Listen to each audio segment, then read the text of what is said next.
Greetings and welcome to Hexed and Countered. I'm Joe. In this video, I am going to be doing a first look at the just arrived North Africa 40. This is an expansion for North Africa 41 and obviously covers the earlier action in North Africa. So this is in a Ziploc baggie. It does say not a complete game. Ownership of North Africa 41 is required to play. Now, this, of course, is part of the 4X series from Mark Simonich and GMT Games. Nice artwork here on the cover from Antonis Karidis. And on the back, well, it's not in a box, so on the back you just get to see the TEC. So I'm not going to be able to do what I usually do here, but this one should be relatively short. As you can see, it's just a baggie. There's no mapping here. It's going to rely on your materials from North Africa 41. So let's just bust in here and see what's inside the bag.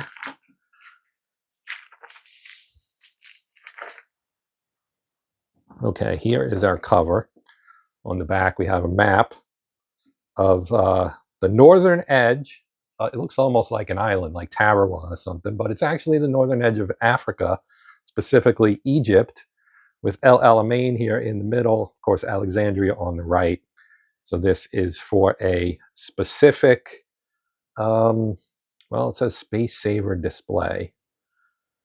Well, it's interesting. Okay, here's the rule book.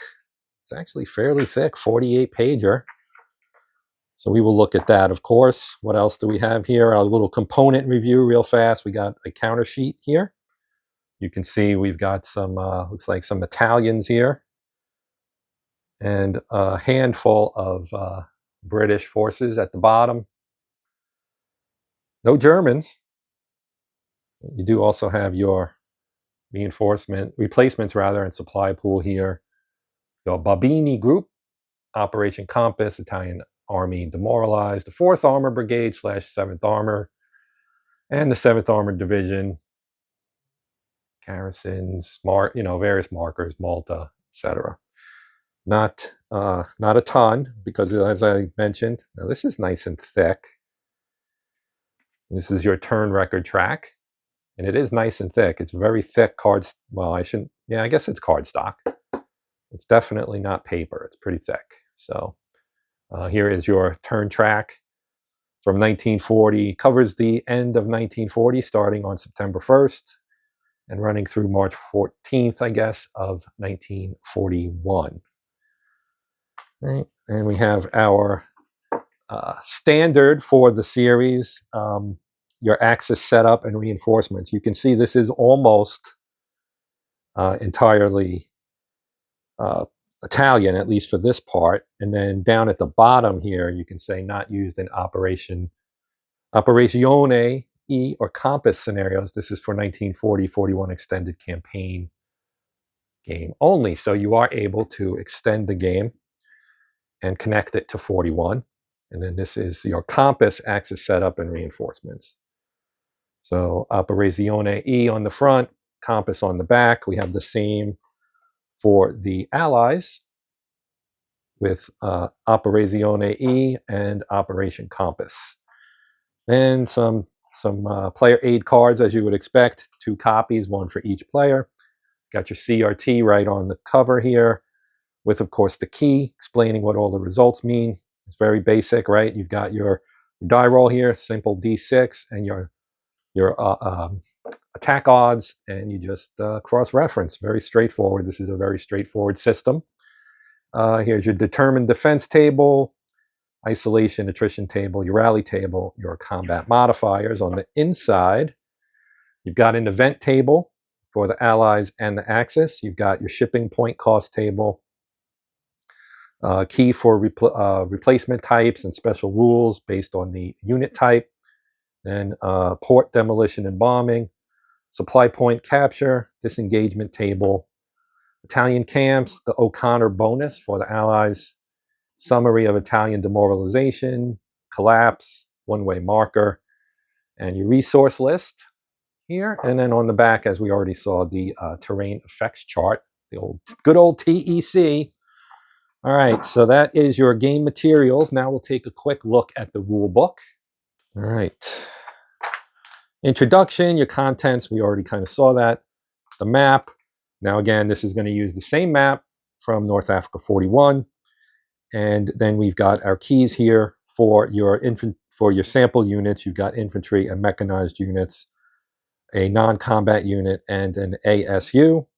And there's a supply unit. Then we've got sample markers here, unit size, and your NATO key, basically, although not everything is NATO. You do have your 88mm flak guns and tank that are silhouetted instead of having a NATO symbol, and all this stuff. Your color key for the units, showing what the Allied unit colors are and what the Axis unit colors are.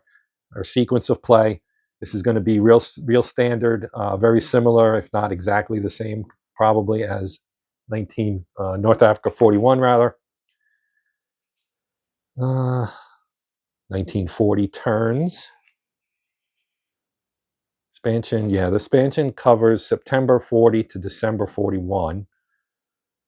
Use all of the rules in this booklet for both NA40 and NA41. Significant modifications to the original NA41 rules are indicated with this symbol. So these guys here would be exceptions for the 41 game. Now, if you're playing this and the 41 game together, of course, you're going to use this set of rules because of the changes and additions. And you can see in yellow, yellowish, tan, different rules that have been either changed or added to support play of this earlier scenario here. So again, you've got your basic sequence of play, which is very standard for the series. Then we've got our stacking limits based on stacking points. And how do you determine your stacking points, etc., is all explained in here. Restrictions. Then you've got divisional stacking and formation markers and sleds. Okay, each has a sled to hold their units. Right. 3 formation markers included in North Africa 40. Each has a sled. That is what we saw on the counter sheet here. Whoops. These would be your sleds right here, 3 formations. So you've got your Bobini group, the 4th Armored Brigade of the 7th Armored Division, and the 7th Armored Brigade of the 7th Armored Division on the Allied side, the British side. Land movement, basic movement rules. Units may now start adjacent to an enemy unit and still use the road bonus. That, of course, is a change from NA41. Nice example, as usual, with GMT. Then we've got your trackless desert hexes that are here, right? The desert, obviously, very unfriendly to human life in general, but there are special rules for the desert. Exiting the map rules, escarpment, hex side movement effects, your truck rules, rail movement, off-map boxes. If you played 41, you're familiar with that. Same thing here. You have units that are off-map, representing maybe they're in Italy or they're in Europe, etc. And then they have to come over across the Mediterranean to Africa. Then you've got your zone of control rules, which of course is a key part of the series here with the ZOC bonds, and the overlapping ZOC rules have been replaced with ZOC bond rules that are common to the other games. Now that was one thing that was different in 41, was they went away from ZOC bonds, or I should say Mark Simonich went away from ZOC bonds in favor of these overlapping ZOC rules, but now they put back the ZOC bond rules, so it fits with all of the other games in the series, which is nice. Combat rules, right? Here's an example of your ZOC bonds. Really good way to kind of explain what they are, right? Basically, how it works is you have 2 units here, and you have a hex side bond here, and then these 2 have a cross-hex ZOC bond. So they work in both ways, across hex sides and diagonally across a hex.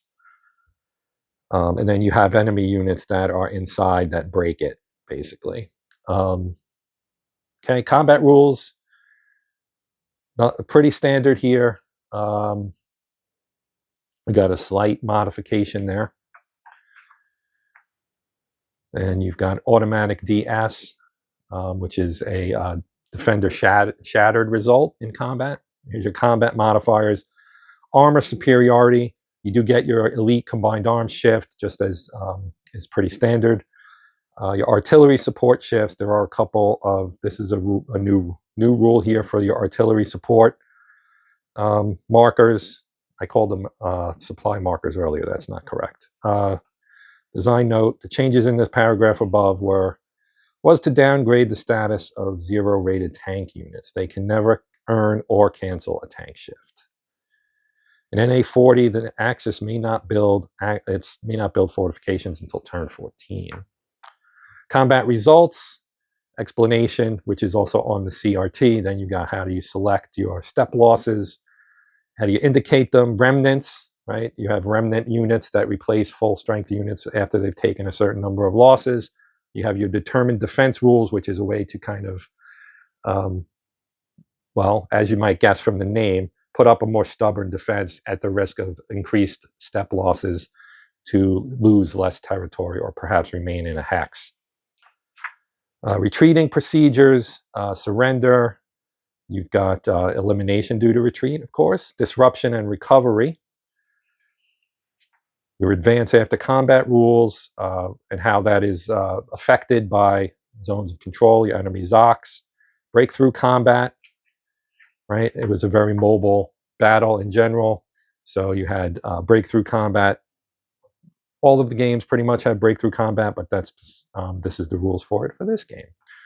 Supply and attrition rules. Attrition is a big deal, so is supply, especially for this campaign. Then you have your ASUs, which are your artillery support units, and your SPs, which are your supply points. Special units, recon, your 88 millimeter flak units used as anti-tank guns. These units can never earn the tank shift. They can only deny it to attacking or defending allied tank units. Artillery groups, the DAS Africa Corps HQ unit does not have or did not have artillery assets, so it may not provide artillery support or determined defense support. That is what DD support is. It may only be used to provide attack supply, serve as an airfield, and as an entry location for units returning from the eliminated box. There he is, Erwin Rommel, and the rules that affect his counter, air superiority. You've got turn track, which indicates which side has air superiority or if it is contested. And then the effects of when one side does have air superiority, your air units, how they work, the long-range desert group, and then your replacement rules, your reinforcements, removals, and conversion rules. And then naval shipping rules. So this section has its own colored header. This is, I believe, new for this. Well, maybe not new, but this is specifically involved with getting supply from Europe to Africa and how all that works with, your transports, your ports being damaged and how you repair them, convoy attacks, etc., etc. Then you've got event tables and resource points, supply attrition phase, victory conditions, optional rules. There are a good number of those. And then the 1940 special rules. So all of the previous stuff is for the combined game, basically, to play 40 and 41 together. These are your special rules that deal specifically with North Africa 40. And you've got explanations of new markers like your one-way marker, your camps marker, Italian tank units, line of sight for Italian tanks, the Italian MSUs, the mobile supply, Italian demoralization and collapse, the O'Connor rules, right? Just like Rommel had special rules, this one has similar properties as the Rommel marker. It is not a combat or non-combat unit, so it is never adversely affected by supply or enemy units. Once per game turn, the allied player can use it for either its attack or its delay bonus. The O'Connor marker is removed in the preparation phase of turn 12. Okay. Special units for this particular game expansion. Then you've got the Italian Saharan Battalion, Operation Compass, British naval assets, some map notations, solemn port, reserves, Axis troop convoy immunity, etc. Additional optional rules, Oasis, Supply, British Commando Raid. Here's Operazione E and Compass scenario rules. There's your combined campaign game. The rules below are not necessary to play either of the two short scenarios, so these two. They are only used if players would like to combine North Africa 40 with 41. So if you want to extend your campaign, basically this is how you would do it.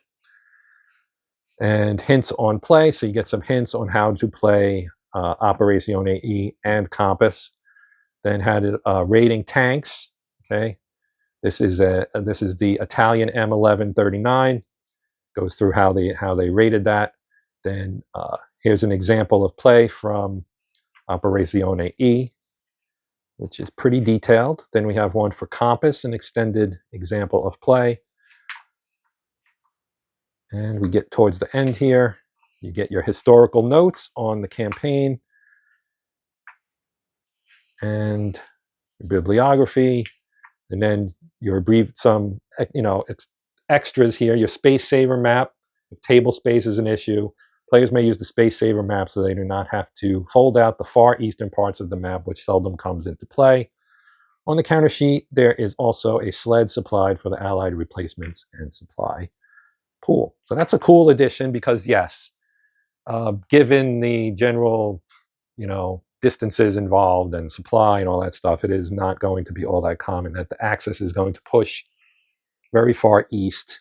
So this is an excellent idea and a nice touch by GMT. Your abbreviations, etc., and then of course the index on the back. So that is going to do it. I did not want this to be very long, but I ended up looking at the rules more than I thought I would. So anyway, if you're interested in that part of it, now you've got a general idea of what it looks like. And at least you saw the components at the front. So if you didn't want to watch the whole thing, you didn't have to. So for those of you who are still around, thank you very much for watching. I do appreciate it.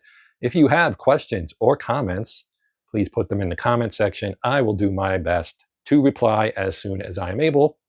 Other than that, I do want to ask if you would consider liking, sharing, hyping for the video, or perhaps even subscribing to the channel. All of that would be fantastic. Quick shout out to my channel members. We have two levels, the Hexed level and the Countered level. And if you're interested in finding out more, click the join button to get that information. There is no obligation once you click that join button. It is only for informational purposes unless you want to take the leap. Otherwise, we are, I guess, done here for now. I will be playing this naturally. Not sure when, but I will definitely get to it. I'm a big fan of this series, big fan of Mark Simonich and, GMT games in general. But yeah, I do plan on doing some gameplay for this game. So thank you, as always, for watching. We are done here for now. Until next time, I'm Joe. This is the Hexed and Countered channel. And until next time, as always, happy gaming.